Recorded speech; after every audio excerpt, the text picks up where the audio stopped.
Hello dear students, welcome back to the channel. I am your tutor Mudassir Butt. तो अगर आप लोग चैनल पे नए हैं तो please do subscribe the channel and share it with your friends.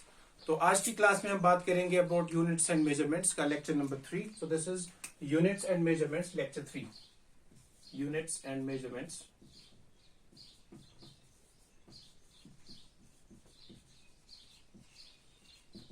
Lecture number 3।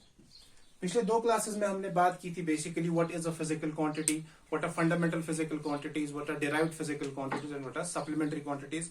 फिर लास्ट वाली क्लास में, सेकंड क्लास में हमने बात की about what are dimensions and dimension analysis की हमने बात की, हम इसको कहां कहां पे इस्तेमाल करते हैं। तो आज इसी लेक्चर को फॉरवर्ड कैरी करते हैं and today we will talk about what are the limitations of dimensional analysis. तो कल तक हमने देखा कि अगर हमारे पास कोई भी इक्वेशन है, उसमें कोई कांस्टेंट है, तो we can find the dimensions of that physical constant, या और भी अगर कोई चीज हमारे पास मिसिंग है we can make a equation. वो सारी चीजें हमने देखी। तो आज हम बात करेंगे व्हाट आर द लिमिटेशंस। उसके बाद आज की ही क्लास में हम कुछ क्वेश्चन सॉल्व करेंगे जो नीट में पूछे गए हैं based on units and dimensions. ठीक है, तो आज हम सबसे पहले बात करेंगे what are the limitations, what are the limitations of dimensional analysis. Limitations of dimensional analysis, D for dimensions। तो डायमेंशनल एनालिसिस के लिमिटेशंस क्या है?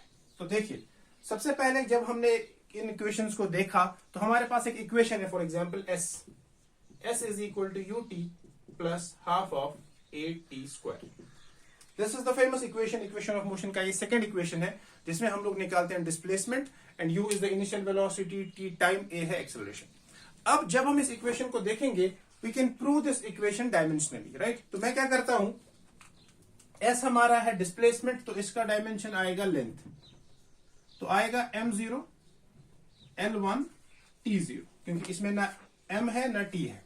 फिर हमारा ut एक टर्म है, तो ut है, u है velocity, so that is length divided by time into time, time और टाइम कैंसिल, तो ये भी आएगा l या m0 l1 t0। उसके बाद हमारा at स्क्वायर है, तो a t square, a acceleration है that is v by T into T square, एक t कैंसिल, v है velocity that is l by T into T, t से t गया तो ये भी l ही आएगा, तो this is m0 l1 t0। तो अगर आप देखेंगे इसका डायमेंशन, इसका डायमेंशन और इसका डायमेंशन, तीनों का डायमेंशन सेम है, तो we can say that this equation is dimensionally correct, right. अब हम क्या करेंगे, हम इस इक्वेशन को थोड़ा सा मॉडिफाई करेंगे। तो in place of 1/2 I will say just remove the 1/2 and write it s equal to ut plus at square. तो आप ये देखेंगे कि जब मैं लिखूंगा s equal to ut plus at square, तो इसका भी डायमेंशन सेम होगा, क्योंकि 1/2 का तो कोई डायमेंशन होता नहीं है, right. So that is the first drawback कि हम इससे डायमेंशनल एनालिसिस से हम कांस्टेंट्स का डायमेंशन नहीं निकाल पाते, ठीक है ना। तो we can not find the dimensions of constants. पहला पॉइंट, जो कांस्टेंट वैल्यू है that can not be calculated. Constant value can not be calculated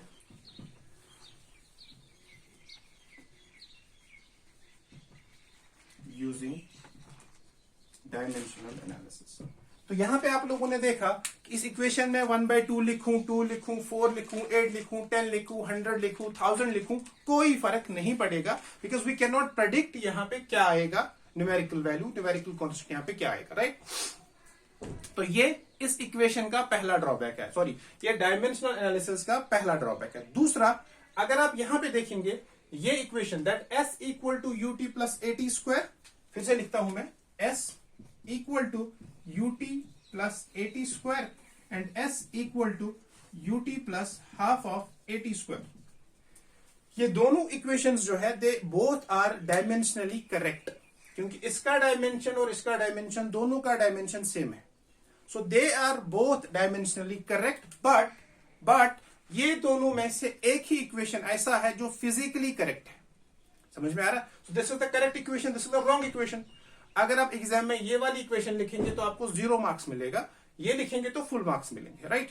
तो इसका मतलब ये हुआ, अगर किसी इक्वेशन का डायमेंशन सेम है but it does not guarantee us कि वो इक्वेशन जो है वो फिजिकली भी करेक्ट हो सकता है। तो we can say that every dimensionally correct equation need not to be physically correct.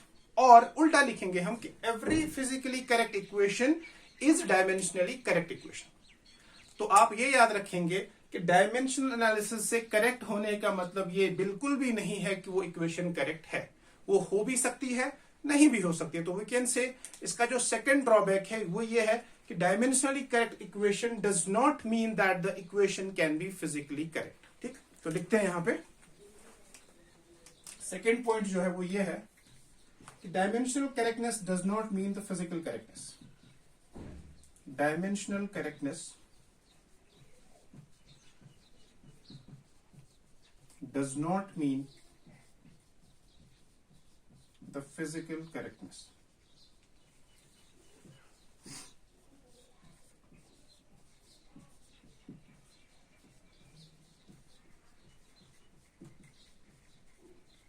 ठीक है, और यहां पे हम लिखते हैं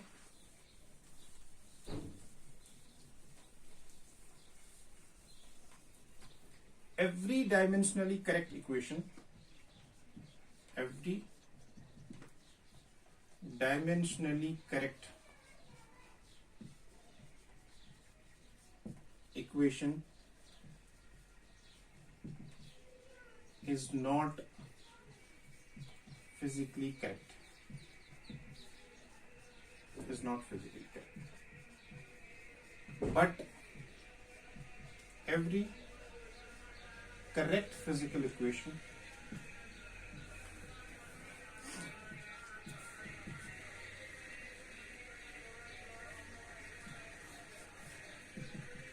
is dimensionally correct.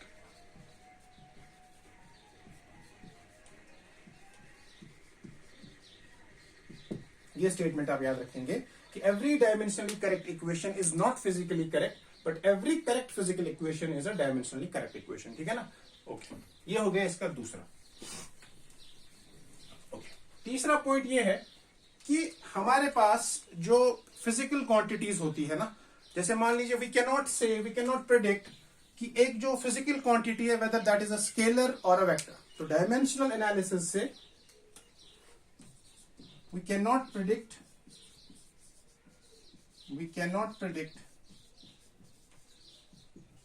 whether it is a scalar or a vector quantity.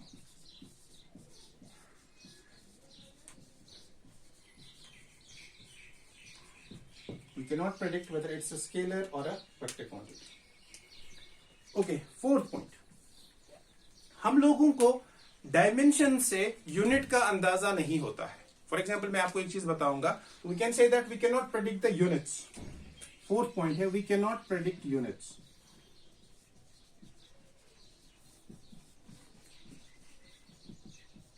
Predict system of units लिखेंगे, क्योंकि एसआई सिस्टम और सीजीएस सिस्टम दोनों का डायमेंशन सेम है. एसआई सिस्टम और सीजीएस सिस्टम दोनों का डायमेंशन सी, क्योंकि मीटर का भी लेंथ है, सेंटीमीटर का भी लेंथ है, आर का भी टाइम है और सेकंड का भी टाइम है, तो किलोमीटर का भी लेंथ है, मीटर का भी लेंथ है. तो दैट मीन्स हम लोग डायमेंशनल एनालिसिस की मदद से वी कैन नॉट प्रेडिक्ट कि इसका यूनिट सिस्टम कौन है, ये एसआई सिस्टम है या सीजीएस सिस्टम है, राइट. और वी कैन से दैट जो डायमेंशन ऑफ फोर्स है that is equal to dimension of time. तो इससे हमें फर्क ये होगा कि हमें ये बिल्कुल पता नहीं चलेगा कि हम लोग सीजीएस में है या एसआई सिस्टम है. तो dimensions of force equal to dimensions of time, यानी कि सीजीएस सिस्टम हो, एसआई सिस्टम हो, सबका डायमेंशन सेम होता है.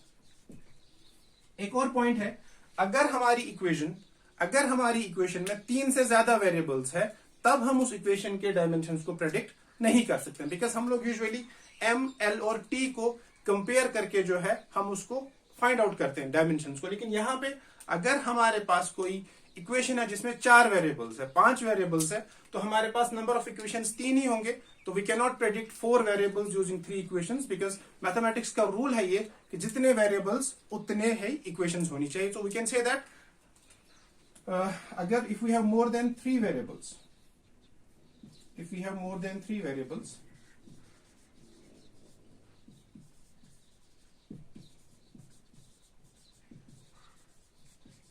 तो डायमेंशन एनालिसिस फेल्स. ठीक है, तो ये कुछ ड्रॉबैक्स थे ऑफ डायमेंशनल एनालिसिस। इसके ऑल दो कुछ फायदे हैं, लेकिन इसके कुछ कुछ नुकसान भी हैं, जिनमें हमने 4-5 को यहाँ पे डिस्कस किया है। तो अगर आपसे एग्जाम में पूछा क्वेश्चन आएगा what are the limitations of dimensional analysis, तो यू विल राइट फर्स्ट ये है कि constant value can not be predicted, dimensional correctness does not mean the physical correctness. अगर हम जो we can not predict whether it's a scalar quantity और a vector quantity, अगर 3 से ज्यादा वेरिएबल्स है तब हम इसको हेल्प आउट नहीं कर सकते हैं। और जो सीजीएस सिस्टम और एसआई सिस्टम है उसमें भी हम लोग डिफरेंशिएट नहीं कर पाएंगे, क्योंकि दोनों के डायमेंशंस सेम है। ठीक है, तो this is all about basically units and dimensions. तो अब हम इस पे जो है कुछ क्वेश्चंस करेंगे, and these questions will be basically I will try to solve 3 questions, और ये तीनों क्वेश्चन जो है ना नीट में पूछे गए हैं। तो you can assume, you can predict यहाँ पे ये चीज कि नीट में भी इस यूनिट से डायमेंशन से क्वेश्चन पूछे जा सकते हैं। कभी कभी तो 2 क्वेश्चन पूछते हैं, कभी कभी 1 question. So you should not take it lightly, although ये बहुत इजी है। तो दैट मीन्स अगर आप इस पे थोड़ा सा फोकस करेंगे तो you can easily get 4 to 8 marks in your NEET examination. तो now I try to solve few questions for you. Okay, तो क्वेश्चन सॉल्व करने से पहले मैं आपको 2-3 चीजों का डायमेंशन बताऊंगा जो अभी तक यहाँ पे इस्तेमाल होगा। इसके बाद जैसे मैंने पहले क्लास में भी बोला कि जितना आप लोग आगे बढ़ेंगे, जितना आप फिजिक्स में आगे चीजें पढ़ेंगे, तो आपको हर एक चैप्टर में कम से कम 5 या 10 चीजें ऐसी होंगी जिनके आपको डायमेंशन को याद करना है। ठीक है ना, तो फिलहाल मैं आपको बेसिक 2-3 चीजों का डायमेंशन यहाँ पे बताऊंगा, ताकि जो हमें आज के कुछ जो क्वेश्चन हमें करने उसमें हम लोग उनको यूज करेंगे। और धीरे धीरे जहां से भी आप पढ़ रहे होंगे, wherever you read some physical constants, physical quantities, तो आप जो है उनके डायमेंशंस को याद करने की कोशिश करेंगे। ठीक है, तो सबसे पहला हम will try to find out dimensions of energy. Dimensions of energy, देखिए जब भी आप किसी भी चीज का डायमेंशन निकालेंगे तो सबसे पहले आपको उस क्वांटिटी का इक्वेशन पता होना चाहिए। जैसे इक्वेशन है यहाँ पे, सॉरी यहाँ पे एनर्जी है, तो एनर्जी के बहुत सारे फॉर्मूले हैं। काइनेटिक एनर्जी होगा तो 1/2 mv², पोटेंशियल होगा तो mgh, डायरेक्ट एनर्जी मास रिलेशन होगा तो E = mc², है ना। तो बहुत सारे फॉर्म्स है, ठीक है। तो 1/2 kx², राइट। तो we have n number of equations for energy, लेकिन एनर्जी तो एनर्जी है बहरहाल। तो इसका मतलब आप जिस भी चीज का डायमेंशन निकालेंगे, जो भी रिलेशन आपके जहन में आएगी, 1/2 mv² हो, mc² हो, mgh हो, जो भी आपके पास इक्वेशन होगा उसका ही आप डायमेंशन निकालेंगे, तो वो मेन एनर्जी का ही डायमेंशन होगा, क्योंकि एनर्जी बहरहाल एनर्जी ही है। तो मैं आपको दिखाऊंगा यहाँ पे 2-3 चीज का निकाल के।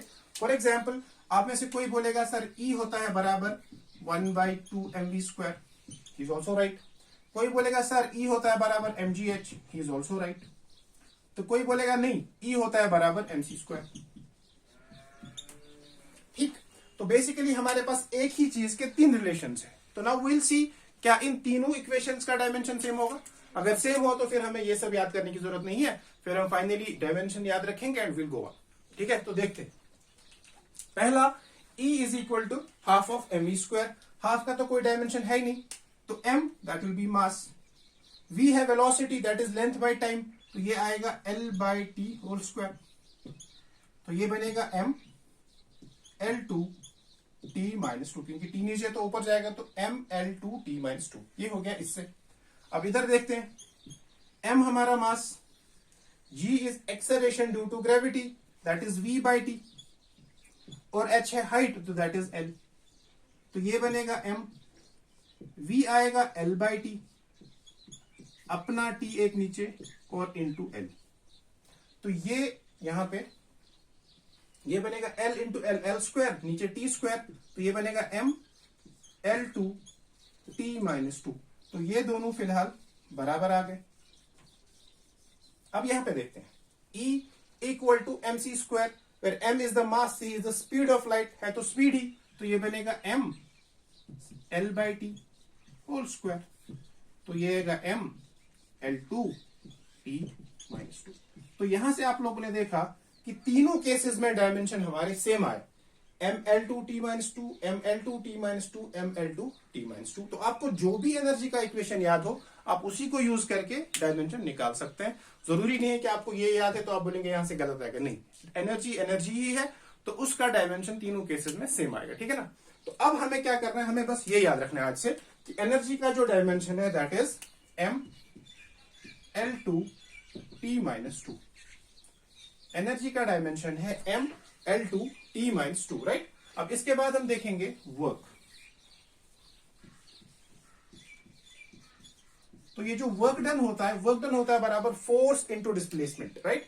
सो work done is equal to, आप लोगों ने ये पढ़ा होगा 9th में, फोर्स इंटू डिस्प्लेसमेंट। तो फोर्स होता है mass into acceleration, so this is M A into S, right. So M होगा मास, एक्सेलरेशन हमने अभी देखा, that will be L divided by T2, और ये आ जाएगा S, दैट इज एल। तो ये बनेगा M L2T-2, ठीक है। तो यहां पे आप लोगों ने देखा वर्क का भी डायमेंशन सेम है। तो जैसे मैंने आपको पिछली क्लास में बोला कि कभी कभी आपसे क्वेश्चन पूछा जाएगा किस पेयर का डायमेंशन सेम होगा, तो विल रिमेंबर आज से वर्क और एनर्जी दोनों का डायमेंशन सेम है। अगर आपको डेफिनेशन याद होगा, energy is defined as the ability to do work. तो काम करने की क्षमता को ही एनर्जी बोलते हैं। तो इसीलिए वर्क और एनर्जी एक ही चीज है और इन दोनों का डायमेंशन सेम है, ठीक है। तो एनर्जी और वर्क दोनों का डायमेंशन सेम। इसके बाद यहीं पे एक और चीज करते हैं, उसके बाद आगे बढ़ते हैं। फॉर एग्जाम्पल हमारे पास पावर है, तो power is defined as the rate of doing work. Power is defined as rate of doing work, यानी कि आप कितनी तेजी से, किस रफ्तार से आप लोग काम करते हैं, उसको पावर बोलते हैं, ठीक है ना। तो पावर को हम बोलेंगे, power is basically W divided by T। तो W का हमने अभी देखा, that is M L2T-2 divided by T। तो ये आएगा M L2T-3। तो फिलहाल आप ये तीन चीजें याद रखेंगे कि वर्क का डायमेंशन होता है M L2T-2, एनर्जी का होता है M L2T-2 एंड पावर का होता है M L2T-3, ठीक। तो अब हम देखेंगे इन्हीं के रिलेटेड कुछ क्वेश्चंस। और मैंने आपको शायद पहली क्लास में जो है G का भी हमने डायमेंशन निकाला था, where G is universal gravitational constant, right. तो अब उन्हीं पे देखते हैं कुछ सवाल। चलिए,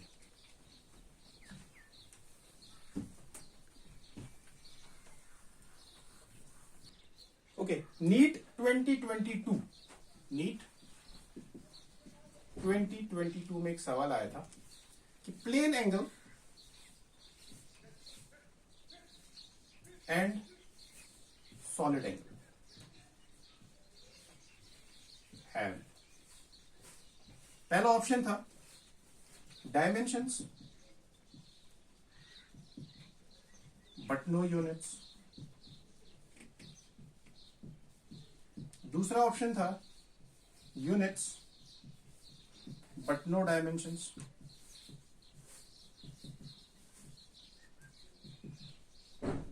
तीसरा ऑप्शन था no units no dimensions,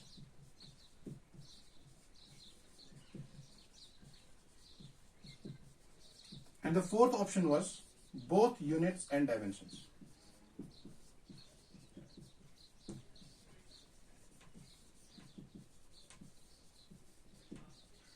Both units and dimensions, ठीक है।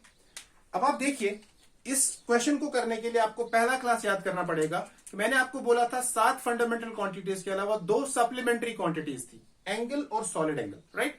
तो एंगल बेसिकली कैसे बनता है, दो लाइंस के बीच में, सपोज ये एक लेंथ है, ये दूसरा लेंथ है, तो ये इनके बीच में angle, right. So this is, ये एक लाइन, ये दूसरी लाइन, तो इनके बीच में ये एंगल है, और एंगल का यूनिट होता है रेडियन, सॉलिड एंगल का होता है स्टीरेडियन।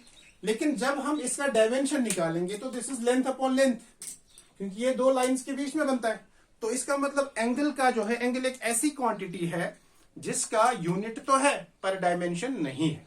ये आपको याद रखना है, this is a very fundamental thing कि angle is a quantity which has units but no dimensions. तो ये क्वेश्चन जो है नीट 2022 में पूछा गया था, तो इसका जो करेक्ट आंसर होगा that will be it has units but no dimension, that is option number 2। It has units but no dimensions. तो ये क्वेश्चन जो है नीट 2022 में पूछा गया था, ठीक है ना। अब इसके बाद हम एक और सवाल करते हैं। सवाल कुछ ऐसा है कि if force, velocity and acceleration. If force, velocity and acceleration are fundamental quantities, what are the dimensions of energy? ठीक है, ये क्वेश्चन नीट 2021 में पूछा गया था कि अगर हमारे पास if force, velocity and time if force, velocity and time are fundamental quantities,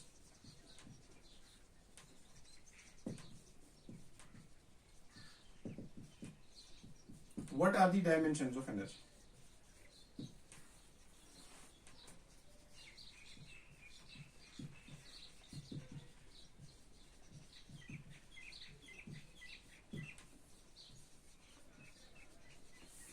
What are the dimensions of energy? ये सवाल आपको करना है कि आपको क्वेश्चन ये है कि हमारे पास फोर्स है, सॉरी वेलोसिटी नहीं, एक्सेलरेशन। हाँ, क्वेश्चन ये है कि अगर हमारे पास फोर्स, एक्सेलरेशन और टाइम ये तीन क्वांटिटीज है और इन तीन क्वांटिटीज को हम लोग ट्रीट करते हैं एज फंडामेंटल क्वांटिटीज, तो आपको बताना है कि what will be the dimensions of energy. तो एनर्जी के डायमेंशंस क्या होंगे? आप इसको वीडियो को पॉज करके इस क्वेश्चन को ट्राई कर सकते हैं। This is a very basic question, ठीक है ना। तो इसमें आप लोगों को क्या करना है, बेसिकली आपको एज्यूम करना है, जैसे हमने कल वाली क्लास में देखा था कि जब भी आपको किसी भी क्वांटिटी का डायमेंशन निकालना होता है तो हम एज्यूम करते हैं पार है ए, बी और सी, राइट। तो वील से दैट कि जो एनर्जी है, let's say energy is proportional to force, that is F की पावर ए, एक्सेलरेशन की पावर बी और टाइम की पावर सी। अब हमको निकालना है इनका डायमेंशन और हमको पता है कि जो फोर्स है, सपोज इसको विल से के, फोर्स होता है M L T minus two, तो this is M L T minus two to the power A, ठीक है ना। एक्सेलरेशन है that is L T minus two to the power B और टाइम है T to the power C. तो यहां पे इसको लिखेंगे हम, दिस इज एम की पावर ए और कहीं एम तो है नहीं, दिस इज एल की पावर ए, इधर से आएगा प्लस बी और फिर T minus to A minus to be plus सी। तो दिस इज एनर्जी। और एनर्जी का हमने अभी देखा था, बेसिकली एनर्जी का हमने देखा था, एनर्जी होता है बराबर M L two T minus two. तो अब आपको क्या करना है, आपको इस इक्वेशन से कंपैरिजन करना है। तो यहां एम की जो पावर है, यहां एम की जो पावर है उसको कंपेयर करना है, एल की पावर को कंपेयर करना है और टी की पावर को कंपेयर करना है। फिर आपको यहां पे ए बी सी की वैल्यू पता चलेगी, उसको यहां पे पुट करना है in terms of F A and T, ठीक। तो इसको सॉल्व करते हैं, देखते हैं कैसे। पहले एम की बात करेंगे, यहां एम की पावर 1 है, यहां एम की पावर ए है, तो विल से ए इज इक्वल टू 1, हो गया एक। दूसरा, यहां एल की पावर 2 है, यहां एल की पावर है ए प्लस बी, तो will say for L A plus B equal to 2, but A हमारा 1 है तो 1 plus B equal to 2, so B equal to 2 minus 1 that is equal to 1। तो ए हमारा 1 आ गया और बी हमारा 1 आ गया। अब यहां पे टी की जब हम बात करेंगे तो टी का इधर आएगा -2 और इधर आएगा -2a -2b प्लस सी। ए की पावर 1 है, बी की पावर 1 है, तो -2 equal to -2 plus C, -2 equal to -4 plus C. ये इधर आएगा तो सी की वैल्यू आएगी 4 minus 2 that is equal to 2। तो यहां पे देखिए आप, ए की पावर 1, बी की पावर 1, सी की पावर 2। तो अगर फोर्स हमारा फंडामेंटल क्वांटिटी है, एक्सेलरेशन हमारा फंडामेंटल क्वांटिटी है और टाइम हमारा फंडामेंटल क्वांटिटी है, तो एनर्जी का डायमेंशन होगा एफ की पावर 1, ए की पावर 1, टी की पावर 2। अगर हमारा F is a fundamental quantity, A is a fundamental quantity और T is a fundamental quantity, उस केस में इन तीनों के जो dimensions होंगे that will be 1, 1 and 2, because dimensions are, remember, dimensions are the powers to which the fundamental quantities are raised। और यहाँ पे क्वेश्चन में ही बोला गया है कि फोर्स एक फंडामेंटल क्वांटिटी आप एज्यूम करेंगे, acceleration of fundamental quantity assume करेंगे और टाइम तो है ही।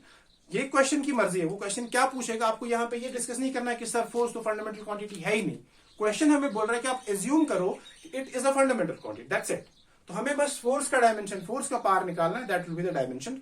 तो अगर हम फोर्स को, एक्सेलरेशन को और टाइम को फंडामेंटल क्वांटिटीज मान के चलते हैं तो इनका डायमेंशन आएगा 1, 1 and 2, because dimensions are the powers to which the fundamental quantities are raised. Okay, so this question was also asked in NEET 2021। Now will try to solve another question. जो भी है नीट का ही एक सवाल है, तो उसको हम अभी सॉल्व करते हैं।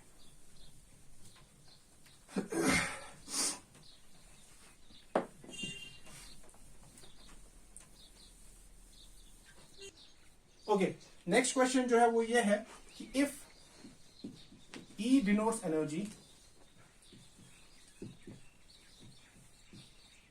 एंड G जो है, G is universal gravitational constant, universal gravitational constant, find the dimensions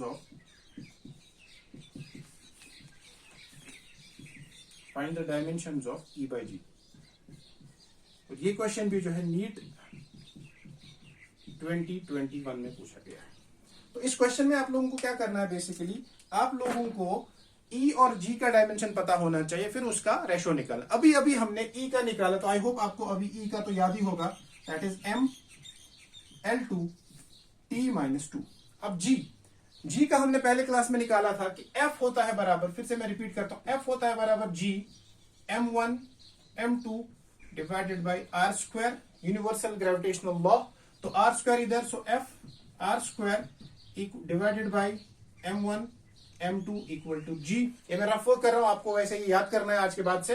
तो G का जो डायमेंशन आएगा that will B force, force का होता है शाबाश, force is mass into acceleration, so this is ML T-2 into R square, that is L square divided by M square। तो G का आएगा M-1 L की पावर 3 T की power -2। तो ये हमारा G का डायमेंशन हो गया। अब क्वेश्चन में बोला गया है कि इन दोनों का रेशो, आप देखिए क्वेश्चन कितना आसान है, बस आपको ये पता होना चाहिए कि इस क्वांटिटी का डायमेंशन क्या है, and you can get easily 4 marks NEET examination में, और 4 मार्क्स से भी बहुत ज्यादा फर्क पड़ता है, ठीक है ना। या आप उनसे पूछे जो लोग 1 नंबर से छूट जाते हैं। तो E और G का हमें रेशो निकालना है। तो E का आएगा ML2T-2 और इसका आएगा M-1 L3T-2। तो ये जब ऊपर जाएगा ये, तो this will be M1 + 1 L2 - 3 T-2 + 2। तो ये बनेगा M की पावर 2 L की पावर -1 T की power 0। So this is the option, M की पावर 2 L की पावर -1 T की power 0। So this was question which was asked from NEET 2021। तो आप यहां से ये अंदाजा लगा सकते हैं कि नीट में भी इस लेवल के क्वेश्चंस पूछे जा सकते हैं, पूछे जाते हैं। और यहां पे देखिए 2 क्वेश्चन जो है नीट 2021 से पूछे गए थे, मतलब 8 मार्क्स। तो you can expect at least 1 question from dimensional analysis. और आपको बस क्या करना है, क्वांटिटीज के डायमेंशंस को देखना है और फिर उनको किस तरह से आप लोग मैनिपुलेट कर सकते हैं, मॉडिफाई कर सकते हैं, वो आपकी मर्जी। बट बेसिक चीज ये है कि आपको बेसिक आइडिया होना चाहिए कि what are dimensions, how do we calculate dimensions, वो बेसिक चीज है। और अगर कहीं कहीं क्वेश्चन में वहीं से बोला गया है कि किसी चीज को हम, जैसे इससे पहला वाला क्वेश्चन हमने देखा, वहां पे फोर्स हो, एक्सेलरेशन हो और टाइम, उन्होंने एग्जामिनर ने वहीं से बोला था कि दे आर फंडामेंटल क्वांटिटीज। तो वहां पे आपको ये डिस्कशन नहीं करनी है कि ये तो फंडामेंटल क्वांटिटी है ही नहीं, बट एग्जामिनर वहीं से बोल रहा है कि एज्यूम करो ये फंडामेंटल क्वांटिटी है, तो बताओ एनर्जी का डायमेंशन क्या होगा। और इसमें जो सबसे इंपॉर्टेंट पॉइंट है वो ये है कि इंशाल्लाह हम जब इस पे और क्वेश्चंस करेंगे कभी, you can easily get a question. वो क्वेश्चन ये होता है कि किस पेयर का डायमेंशन सेम होता है। जैसे अभी हमने देखा कि वर्क और एनर्जी, इसका डायमेंशन सेम है क्योंकि वर्क और एनर्जी बेसिकली एक ही चीज है। तो इसी तरह और भी n नंबर ऑफ क्वांटिटीज है फिजिक्स में जिनके डायमेंशंस जो है वो सेम होते हैं। तो कभी कभी आपसे ये चीज भी पूछी जाती है, which of the following pair has the same dimensions. तो आपको बेसिकली पता होना चाहिए कि जो भी फिजिकल क्वांटिटी आपसे पूछी जाती है वो फिजिकल क्वांटिटी किसके बराबर होती है, और फिर उसमें जो क्वांटिटीज है उन क्वांटिटीज के डायमेंशंस क्या है, और फिर आप जो है उस क्वांटिटी का डायमेंशन निकाल सकते हैं। Then you can easily find out कि इन ऑप्शंस में, इन डायमेंशंस, इन क्वांटिटीज में कौन कौन सी क्वांटिटीज ऐसी हैं जिनके डायमेंशंस सेम है। तो ये थी डायमेंशनल एनालिसिस के 3 क्लासेस। तो ये डायमेंशनल एनालिसिस पूरा चैप्टर खत्म हो रहा है। तो इंशाल्लाह in the next class will talk about vectors, क्योंकि वेक्टर्स भी जो है they are very very important for physics. और वेक्टर्स और डायमेंशंस ये तो ऐसी चीजें हैं जो आपको पूरी फिजिक्स, 11th की फिजिक्स हो, 12th की फिजिक्स हो, उसमें आपको ये इस्तेमाल करना ही करना होता है। जो भी आप चीज पढ़ेंगे you have to use vectors and ये डायमेंशनल एनालिसिस। आपको जो भी क्वांटिटी आज से पढ़ेंगे आप लोग, मेक श्योर आप उस क्वांटिटी का यूनिट और डायमेंशंस आपको पता होना चाहिए, ठीक है ना, क्योंकि ये 2 ऐसे पैरामीटर्स हैं जिनके बारे में आपसे कभी भी पूछा जा सकता है। तो आप जहां से भी पढ़ रहे हैं, जहां भी पढ़ रहे हैं आप लोग, मेक श्योर आप जो भी फिजिकल क्वांटिटी पढ़ेंगे उसके डायमेंशंस आपको याद हो, आपको उसका डायमेंशन निकालना आता हो, ठीक है ना। तो इसी बात पे हम लोग आज की क्लास खत्म करते हैं। ऑल द बेस्ट, आप जहां से भी पढ़ते हैं पढ़ते रहिए, and please do subscribe to the channel and share with your friends. Keep studying. अल्लाह हाफिज।